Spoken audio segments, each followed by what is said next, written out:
마태복음 26장 75절이고 말씀의 제목은 베드로가 회개했나요? 이 말씀으로 함께 은혜 받겠습니다.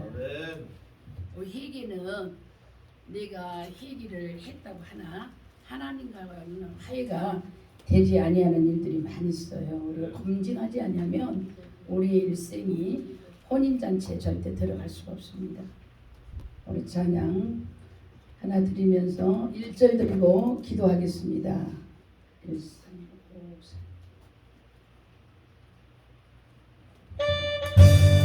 찬양 1절 하고 기도하고 말씀을 선포하겠습니다. 예수님 가시게 건너길 위에 십자가 대신 가셨네. 전하세 우리 구주 예수님 구원의 십자가 온 세상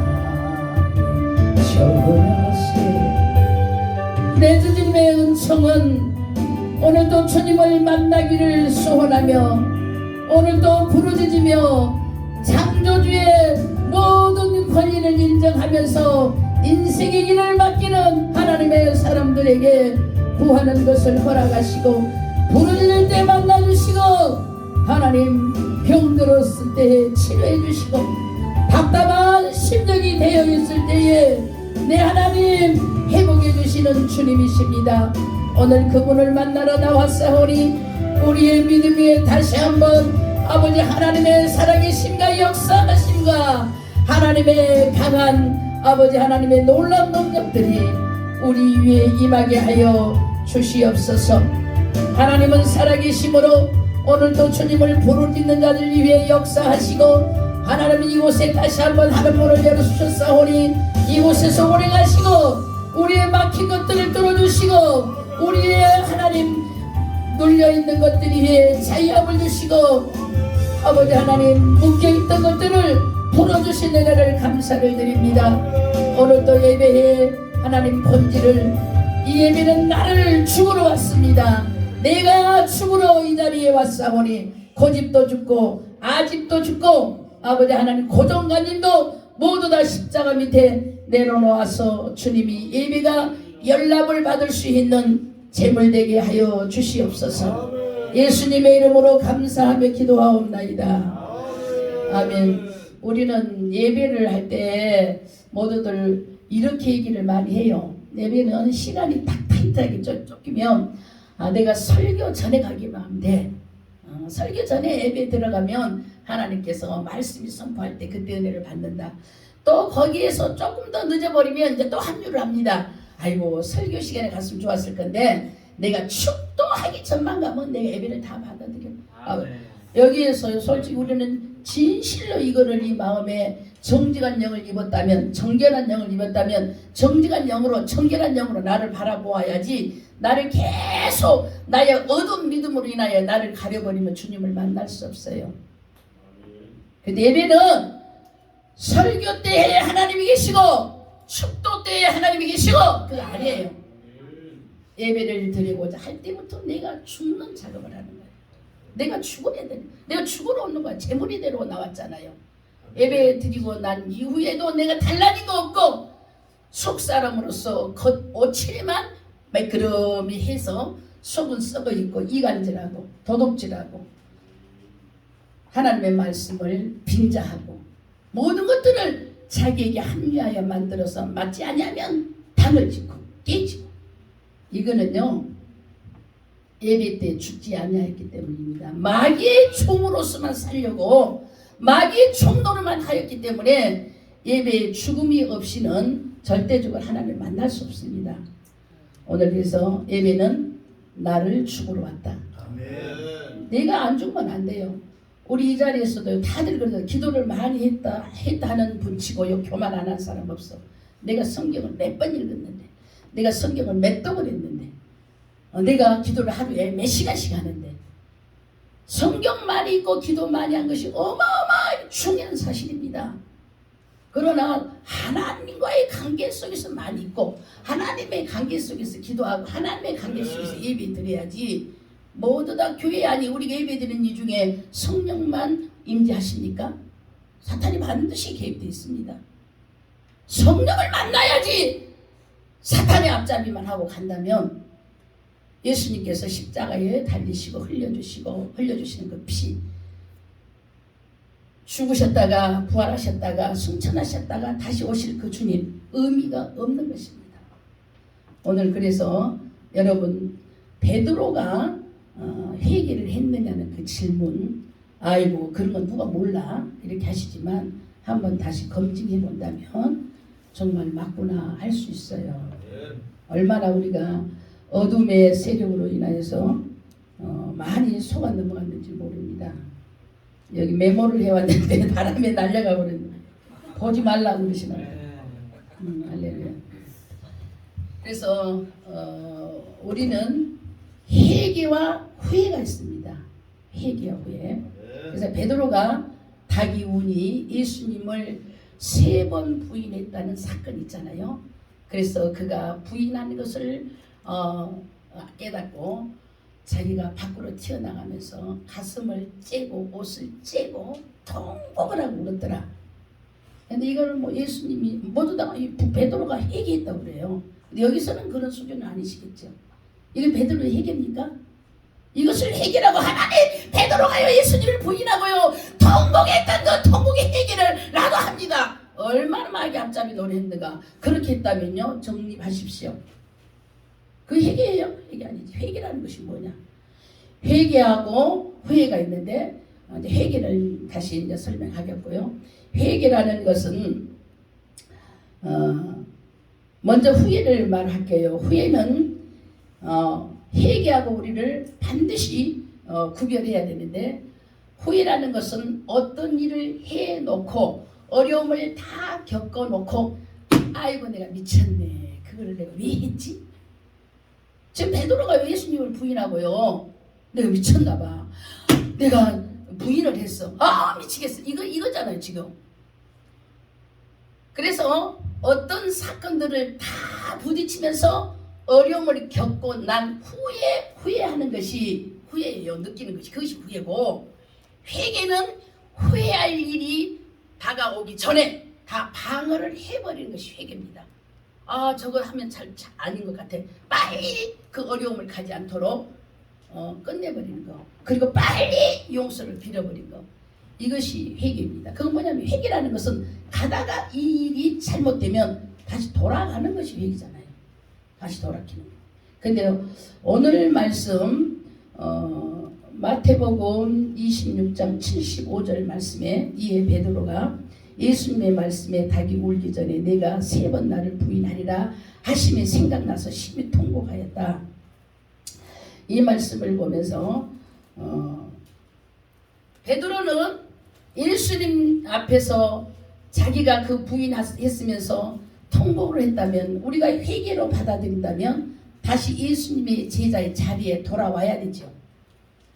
예수님의 제자의 자리에 돌아와야지 내가 심히 통곡하고 가슴을 찢던 그것이 후회가 되어서 예수님의 제자를 부인했던 그 자리를 다시 돌아가서 예수님의 제자가 되어주는 그것이 회개가 합당한 회개입니다. 그런데 지금 오늘 마태복음 26장 75절 이 말씀이 우리는요 저는 여러분은 아는겠지만 저는 목사가 되기 전까지만 해도 회개하라 그러면 베드로가 가슴을 찢던 통의 회개를 나도 합니다. 베드로처럼 잘못했다고 회개했다고 얼마나 했는지 창피해가지고요 하나님 앞에 얼마나 많이 울었는지 몰라요. 그러니까 맨날 막 사탄의 앞잡이만 노릇하니까 내 마음의 거짓, 내 마음의 상대의 눈속임, 내 마음에 피해를 주지 아니한다고 합리화해가지고 하얀 거짓말도 하나님 앞에 있을 수가 없습니다. 있을 수가 없어요. 이런 것들을 우리가 벗어버리지 않으면 이미 그 안에는 사탄이 딱 딱 나의 온 정신을 딱 누르고 타고 있기 때문에요. 내가 변화를 절대 받지 못합니다. 그래서 이 말씀을 조금 더 넘어가면 마태복음 27장에 보면 27장에 열처녀의 비유가 나와요. 나는 열처녀의 비유에도요, 미련한 5처녀는 등불이 없는 줄 알았어. 미련한 5처녀는 예수를 잘 안 믿는 줄 알았어요. 그랬는데요, 열처녀에게 등불이 다 들고 있더라. 열처녀가 다 등불을 들고 있어요. 그 말은 뭐냐면 등불이라는 것은 하나님의 말씀이요, 성령이잖아요. 하나님의 말씀, 성령을 다 들고 있었다는 거야. 근데 졸았는데 5처녀만 졸았어? 아닙니다. 열처녀가 다 졸았어요. 한번 성경 보세요. 5처녀가 졸았단 말이 없어요. 나는 이 말씀을 읽기 보면은요, 막 소름이 짙어나는 그런 민감한 영적에 정말 깨어있기를 바라는 마음을 갖고 있어요. 그렇기 때문에 우리는 5처녀가 준비하지 못하고 농땡이 치는 처녀인 줄 알았지만은 아니에요. 똑같이 등불을 들었고 똑같이 졸았어요. 똑같이. 그렇습니다. 그리고 5처녀에게는 기름이 준비되어 있고 5처녀에게는 기름이 없었고, 그러므로 5처녀가 기름을 있는 처녀에게 기름을 요구했지만은 내가 이 기름을 주면 나도 내 신랑을 맞이할 수가 없고 너도 신랑을 맞이할 수 없으리라. 그 기름이 뭐예요? 그 기름이 오늘날 우리가 처녀로서, 처녀도 아줌마라고 해도 되고 아가씨라고 해도 되는데, 처녀로서는 이름으로 심각히 우리 성경을 예리하게 보아야 돼요. 신랑은 예수님이지만은 처녀는, 신부는 교회요, 우리 성도의 개인이잖아요. 그렇잖아요. 뭐 열처녀가 우리 전부 개인을 상징하는 것입니다. 그래서 성령 받고 등불까지 들고 있는 그들이 성령 받고 애연하고 교회 건축하고 헌신하고 충성하고 봉사한다 하지만은 목적이 하나님을 사랑하는 마음에 그 충성과 봉사, 헌신과 건축을 했는지, 아니면 내가 좋아서 내 이름을 남기기 위해서 내가 그것이 선한 일이라 하니까 남이 보도록 하기 위해서 어떤 것으로 기름을 태웠는지, 이것이 중요한 문제로 남아있더라고요. 그 기름은 완전한 오리지널, 우리 예를 든다면 참기름도요, 집에서 농사지어서 딱 짜먹은 것은 진짜 참기름이면서 이물질이 없어 남달리 맛있어요. 그러나 시장에서 산 기름은 아이고 진짜라고 하여도 의심적도 싶고, 그리고 많이 다른 것을 희생하여서 진짜 참기름 같지를 않습니다. 그렇잖아요. 그렇듯이 5처녀는 농땡이를 치는 그들에게 짜여있는 기름은요, 희석된 기름이고, 슬기로운 15처녀에게 준비된 기름은 진짜의 불을 붙이면 착 붙을 수 있는 이물질이 하나도 섞이지 않는 온전히 하나님과의 관계가 회복된 그들의 헛수고와 헌신과 충성이 기름입니다. 이런 것들을 보면서요, 베드로를 또 내가 또 생각한 거야. 10처녀 중에 다 등을 들고 있고 다 졸았지만은 늘 깨어 있으면서 혼돈하지 아니하고 더불어 믿음을 소멸하지 아니하려고 주님만 바라보는 아주 그 일상하고, 그런 중에 고난이 와도 불을 지키기는 하나님을 찾아가지만은 이것도 걸치고 저것도 걸치고 내 마음과 내 생각과 내 모든 개념에 맞지 아니하면 아무리 예배가 이루어진다 해도 빠져나가 버리는 거. 이거는요, 기름이 아무리 있다 할지라도 불이 안 붙습니다. 성령의 불이 안 붙어요. 애연도 하고 방언도 하고 통변도 다 한다 그러지만은 사탄도요 얼마든지 해낼 수 있어요. 열매를 보아야 된다는 겁니다. 그 사람의 열매가 어떤 열매인가를 보아야지 진짜의 오리지널 참 기름을 담고 있는 것인지 아니면 가짜 기름을 담고 있는 것인지 열매를 보라. 이런 말씀을 보면서 그 주인공이 내가 되어주면서요 계속적으로 가슴에 두려움이 오고, 그래서 우리가 진정으로 주님을 만나기 위해서 베드로가 고백하였던 회개라고 우리가 알고 있었던 그 회개가 진정 회개냐, 진정 회개라면 그는 우리는 회개를 가르칠 때 하다가 잘못된 일을 다시 돌이켜 가다.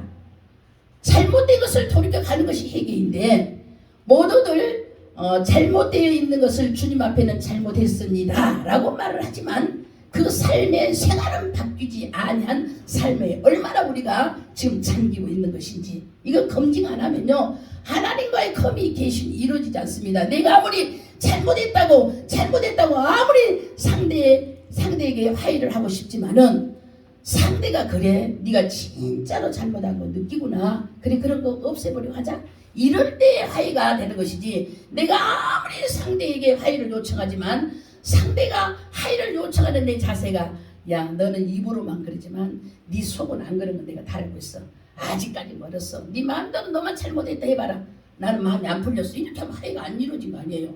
하나님도 마찬가지예요. 우리가 입으로는 잘못했다 하지만은 우리의 삶의 전체 속에서 내가 잘못된 것들을 돌이켜 가지 아니하면 하나님은 화해를 안 해주신다.